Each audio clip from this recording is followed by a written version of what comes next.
I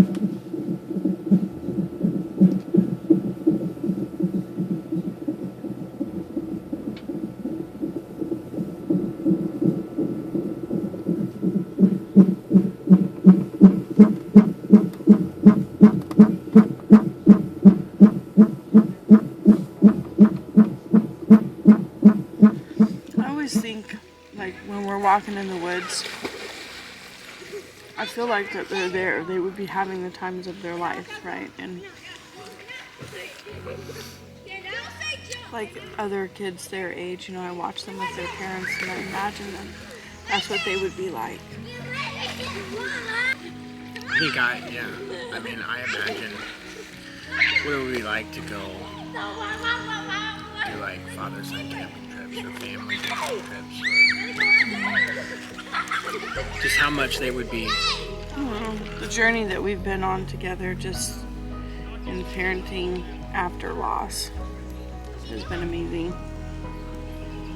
Yeah. But I think about where our lives, I can't even imagine what our lives would be like with all of our children that are in heaven. It just would be so different than what it is now. It'd be very different, I mean, most of them would be adults.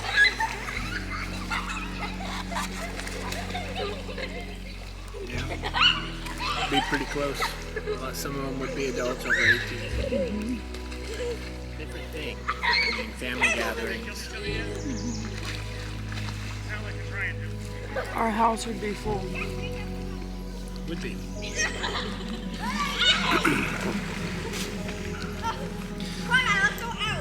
But then you think what it is now, with just the three of us. And I still treasure that. Yeah, I mean, do I think about what it would be like with Jericho and Peter and all of our other kids? Of course, I would be.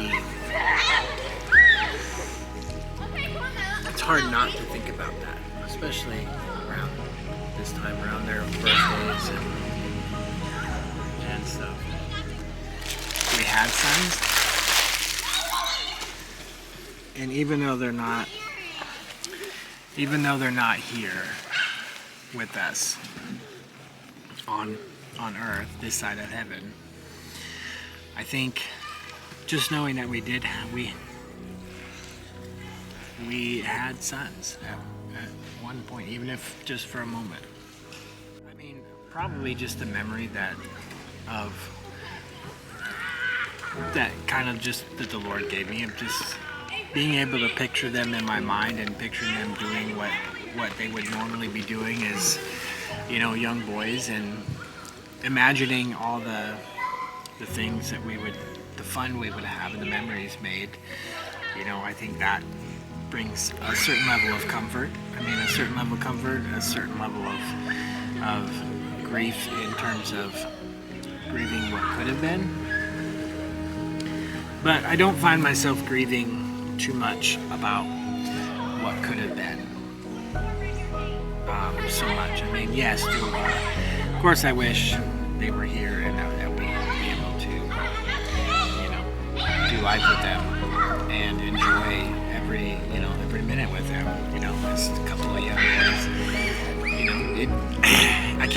It would be great to have a couple of young boys to help out on the farm, for sure. But I think, just knowing that we prepared for it, and, Jericho was this baby that came after, you having a conversation with the Lord about being able to have children, Yeah. And then Peter, having Peter for, 74 minutes, getting to hold him, getting to experience him alive. And then him passing as we're singing worship songs with, some very, very close friends. being able to share that experience and to have that be the way our son's experience here on earth was just being surrounded by people who were there to love on us and him and to sing worship in a time when tremendous grief and loss was taking place, and so I think knowing that helps me to see and experience, I guess, them in a very positive way.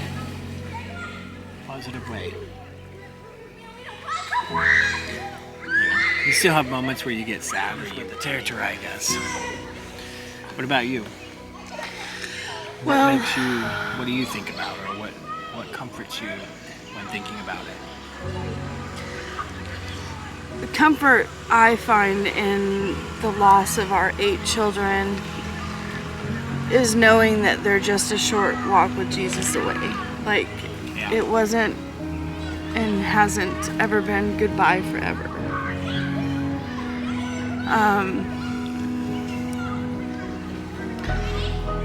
So that brings me comfort.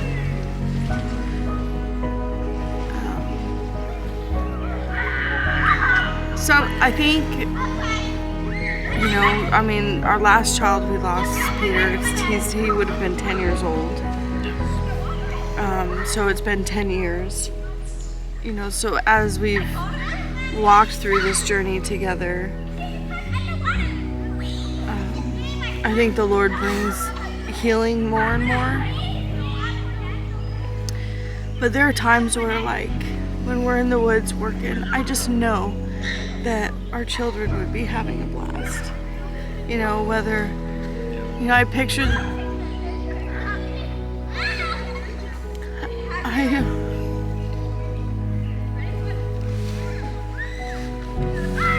I picture them doing things, or you being able to teach them things or father them. And that's where I feel the absence. Or them right in the back of the pickup truck. Right. I feel the absence of them.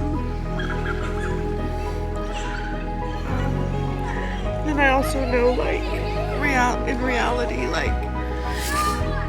Peter would have been on life support till he was 12. So 2 more years of life support before he could have another transplant from his lungs, so it's when I picture them as not broken. Right. And nothing wrong. And that's just not the reality of it, right?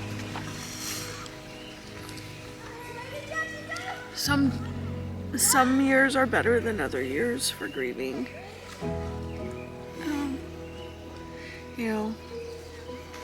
I feel extremely grateful that I can say that I was their mom.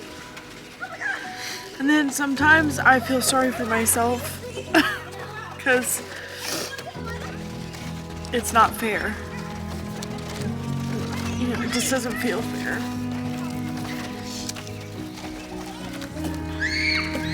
Yeah.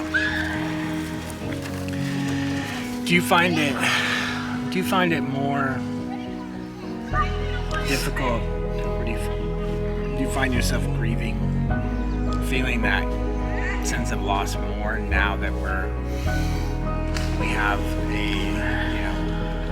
a home and have 10 acres of land to work with, like you said, going out in the woods and going there and having the time of their life? Do you find it more difficult now, or more when it was happening and when it was first?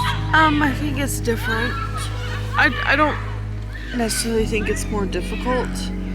I think this is the life that I would have wanted for them.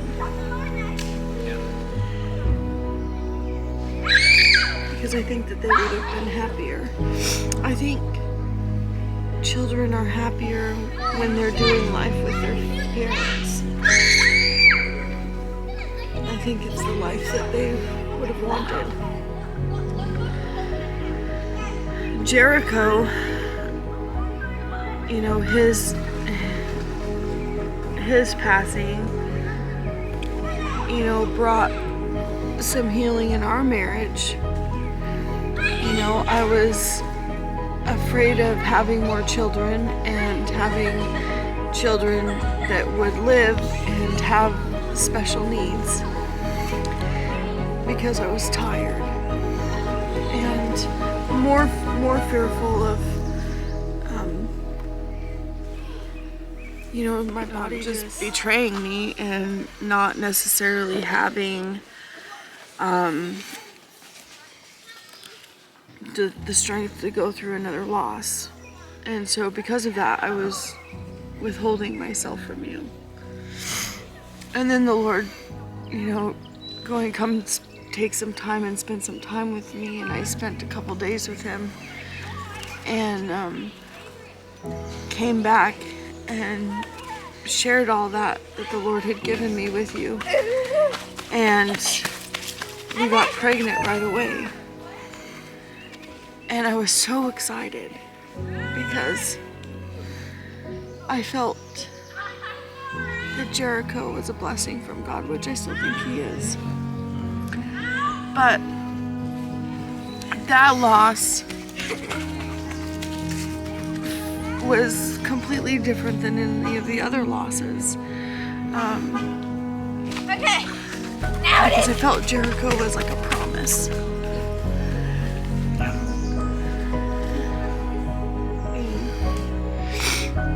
And so when he died, my walls came down. I crumbled into pieces, and it made me question the way I interpret God. And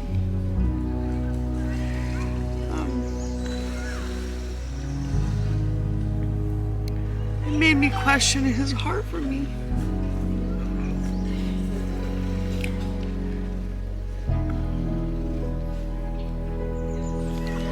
And going through that loss, I could feel the Lord with me through that whole thing. That's why I named him Jericho, Emanuel, because God was with me when my walls fell down. Yeah. I think that's probably my experience with Peter. Was just this idea of, you know, knowing that he was sick and knowing that there were issues, and then praying and praying and praying the Lord would provide a miracle, that he would heal him before he was born, and that we would get to have this little healthy baby boy, you know, to have a son. And that was healthy, that was perfectly fine. And, you know, I think we would have, if he was born and he lived and he wasn't perfectly fine, I think we would have loved that just as much. Just because we would have had him, you know. But, yeah, there was definitely a part, and I think, you know, both those times were very trying and testing as far as just our perception of God, our faith. I know for me it was just like, okay, Lord, you have this opportunity to heal our son. And you're choosing not to, you know. And I don't know if, you know, the Lord has his reasons, and we don't know that yet until we get to see him face to face. But I think that with Peter, it was just kind of like, okay, I feel like after Jericho that he provided a miracle in that situation, like that there wouldn't be a another round of just of loss, of losing another child. You know, it really, you know, Peter being the last one, it really took its toll on us. I mean, it was, you know, within a year of Peter passing, it was like we were heading towards divorce. We were not doing well. We weren't really pursuing God very much during that time. At least I know for me, it was just like a very dry time in that regard, and I wasn't interested in that kind of stuff. But it took a lot out of me and with Peter. You know, I mean, I still remember him in a positive light. I always picture him just not being very good, and I always picture him just running around in like rain boots and a cape and running around the yard. But It's funny how you picture him and I picture him so different.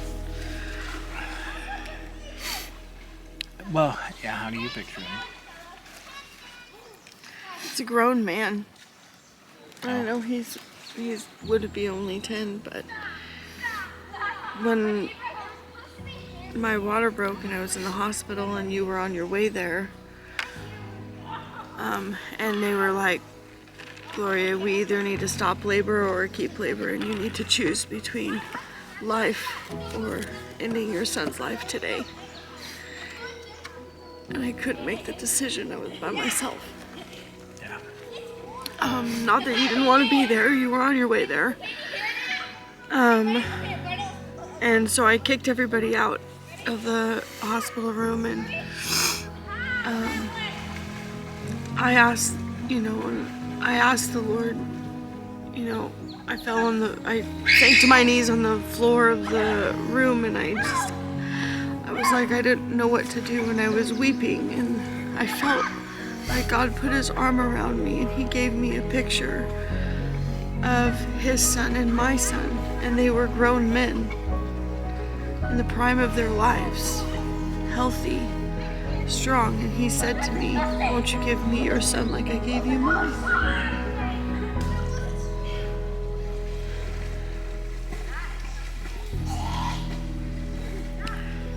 And I said I didn't know how. Right.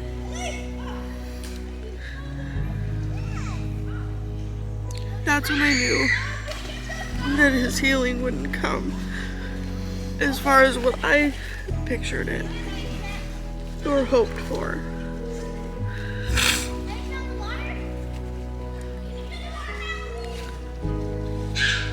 So I figured I can negotiate with God because Abraham negotiated with God. Yeah. And God loves me just as much as Abraham. But that's when I don't know, I picture him just differently. I don't picture any of my children as children.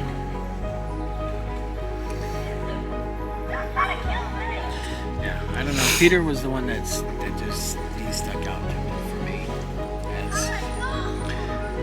just having a picture of him like that as a little, you know, young boy with like shorts and rain boots and a cape tied around his neck and like goggles, running around, having fun. That's how I see him. But yeah, I mean, here we are. I mean, 10 years later, and it still affects us. It should. Still, you know, we still feel it in our hearts. And there's still a sense of grieving there, but I think with the grieving comes the comfort of knowing that, yes, they are in heaven waiting for us, and we will get to see them again. We will. But The Lord has certainly used it to do amazing things in our lives since then, and in spite of it. I think that a lot of life has come from their death. Right. A lot of life in the aspect of, I think we have a perspective on loss. Loss in marriage, or, you know, when we've struggled in our marriage because of losses, or loss changes you. You walk differently, you think differently, you look at life differently, and it gives you a new identity.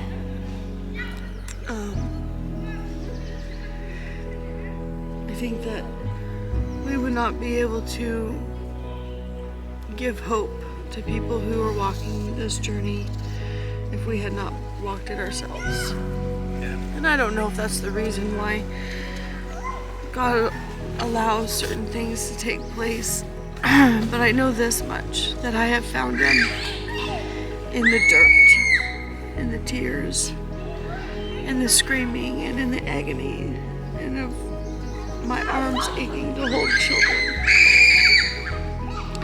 I have found Him in every single one of those places. And He has brought me life, and He has been good.